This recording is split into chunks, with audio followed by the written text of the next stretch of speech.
उत्तराखंड के हल्द्वानी शहर में प्रशासन द्वारा चलाए जा रहे वृहद सत्यापन अभियान के तहत कई चौंकाने वाले खुलासे हो रहे हैं। नैनीताल जिले में अब तक करीब 20 से 25 हजार बाहरी लोगों का पुलिस द्वारा सत्यापन किया जा चुका है। इसी प्रक्रिया के दौरान यह सामने आया है कि कुछ लोग शहर छोड़कर पिछले 15 दिनों के भीतर बिना किसी सूचना के गायब हो चुके हैं, जिससे सुरक्षा एजेंसियां सतर्क हो गई हैं।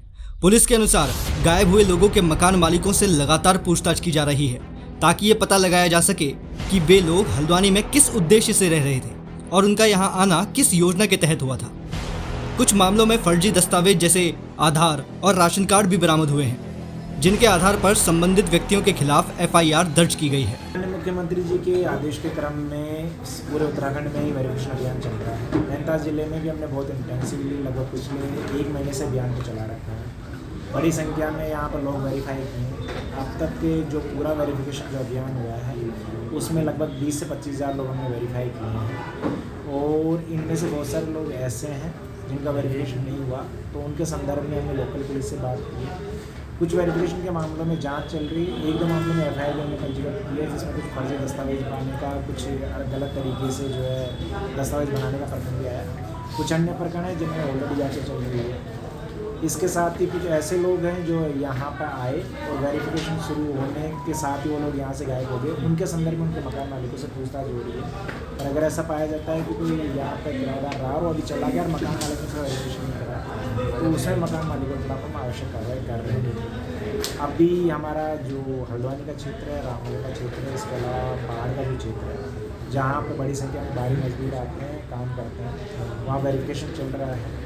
और इसमें जो अभी तक की जांच है उसके आधार पर कुछ बाहरी प्रदेशों के लोग बंगाल के, पश्चिम बंगाल के पाए गए।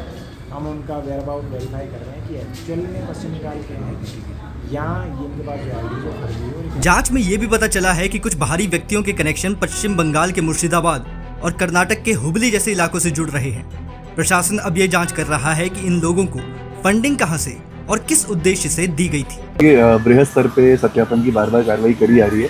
आज बनपुरपुरा क्षेत्र में और राजपुरा में जो पड़ाव क्षेत्र है, यहाँ पे सत्यापन की लड़ाई चलाई गई है।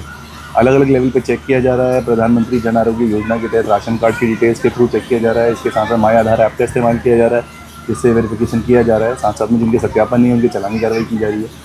इसी संबंध में आज बनपुरपुरा में कुछ ऐसे बिजली के कनेक्शंस पाए गए हैं जिसमें कोई कनेक्शन तो नहीं है, लेकिन बिजली का उपभोग करते हुए लोग पाए गए हैं। तो इसमें मौके पर एसडीओ और बिजली विभाग के अन्य अधिकारियों को बुलाया गया है। सवाल ये उठ रहा है कि जो लोग अचानक से गायब हो गए, वे आखिर हल्द्वानी में क्यों रह रहे थे? क्या यह कोई संगठित नेटवर्क का हिस्सा था? और अगर हाँ, तो इस नेटवर्क के पीछे कौन है? वेरिफिकेशन ड्राइव के चलते जिस प्रकार के कुछ लोग रहस्यमयी तरीके से शहर से गायब हुए हैं, वह न केवल कानून व्यवस्था के लिए चुनौती है, बल्कि सुरक्षा व्यवस्था को लेकर भी गंभीर सवाल खड़े करता है। फिलहाल जांच एजेंसियां हर पहलू को ध्यान में रखते हुए गहन छानबीन में जुटी हुई है।